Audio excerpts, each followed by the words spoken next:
So For Honor came out recently, and a vast majority of reviewers have been giving it amazing scores. Deservingly so. It's a great game.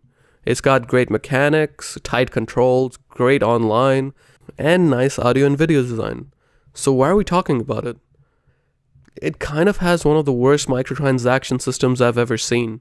But before we get into that, let's try to describe what the current view of microtransactions is. I think we can agree most gamers do not like them, some hate them, and some don't care. Microtransactions, when they were first introduced, were mostly made popular by mobile games. Developers wanted people to play their games in an oversaturated market, yet they still wanted some revenue out of it because they didn't want their time to go to waste. So they made the games technically free, and microtransactions as a big part of it. Along the way, the business model kind of turned to shit though, with anti-consumer policies all around. Games started to have an almost mandatory microtransaction requirement. No one in their right mind is going to wait 2 to 3 days for an object to unlock that barely makes their game progress. If they like the game, they're going to spend real-life cash in order to progress immediately. On top of progress blocking wait times, we also started to have microtransactions that mimicked gambling. We have all seen this. This can be as simple as unlocking a random object, or the more elaborate ones, loot boxes, where you get a random assortment of items for a certain amount of money. Companies started to practice these policies more recently because they deliver the most profits. Now, all of this is not to say that microtransactions did not have any good impact. Hell, they brought us some good games, like League of Legends, Hearthstone, Killer Instinct, and more recently, Let It Die. All these games are a good example of how to do microtransactions without completely pissing off the consumer. But I think that's the question that needs to be asked. Who is the consumer? I certainly hate microtransactions. Most of my friends I've talked to do not like them either. But a vast majority of people just don't care for them. It's not important enough for them to worry about. There is a vocal minority because it is not a good practice. But most of the people playing the games don't care because why should they? The average consumer does not buy more than a couple of games every year. I know many people just buy their console for one specific title and that's it. So they don't really know what's going on in the industry. They don't really know what's going on with microtransactions. They just don't care.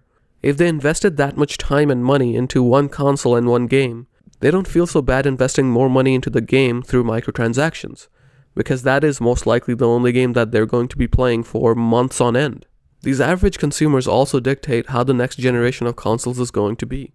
We have all expected the next generation of games to have better graphics, audio, gameplay, and even better AI.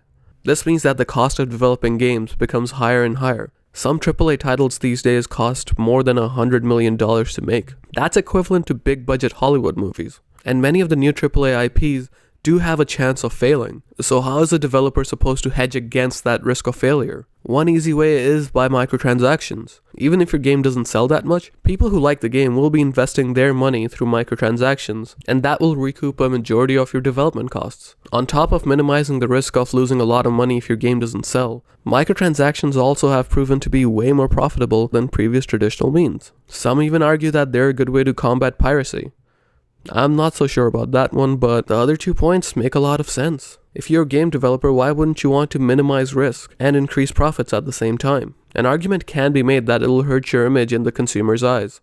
And yeah, to a certain degree that is true, but again, which consumers are we talking about? Are we talking about the gamers who this subject is very close to? Or are we talking about the vast majority of people out there who simply don't seem to care?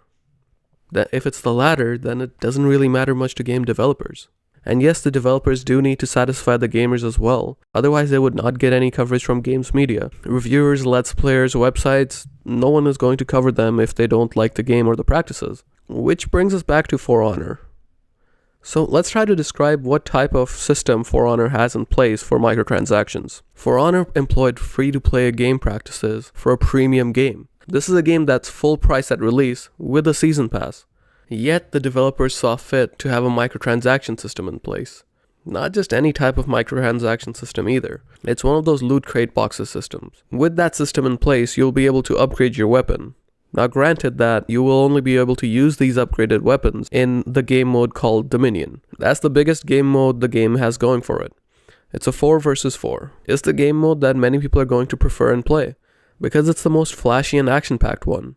Now the gear that you get will be scaled up with your level, which means the higher level you are, the better it's going to perform. This gives the player an incentive to keep playing and playing until they reach that higher level.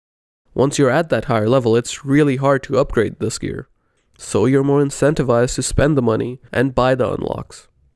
This wouldn't be much of a problem if it was a free-to-play game, but it's not. It's a premium game that rewards spending real-life money to actual advantage against other players in the game.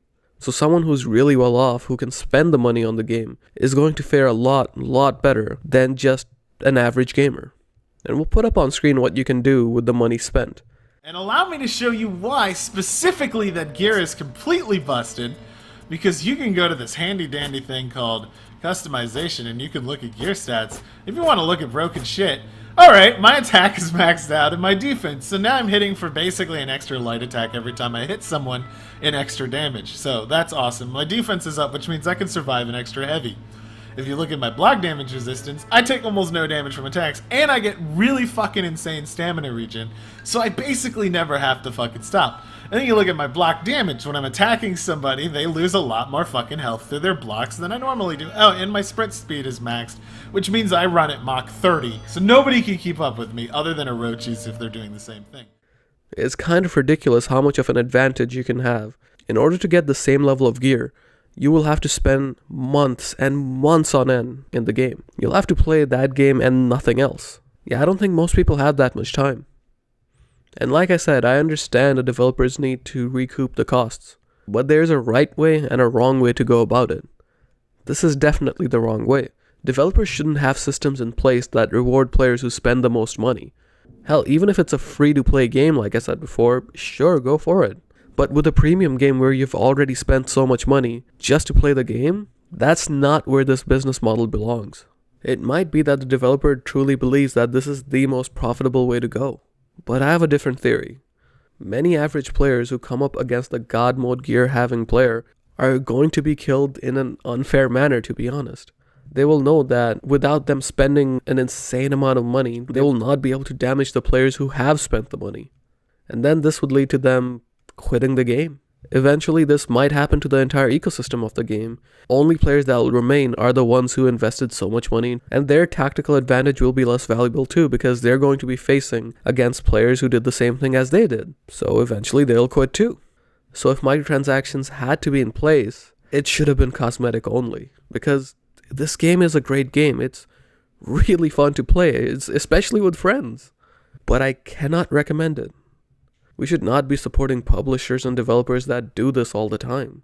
We need to speak with our wallet. So save yourself some money and sadly don't buy this game if you don't want to see this type of thing happen in the future. But that's it for For Honor. Thanks for watching, and check out some of our other stuff if you liked this one. See ya.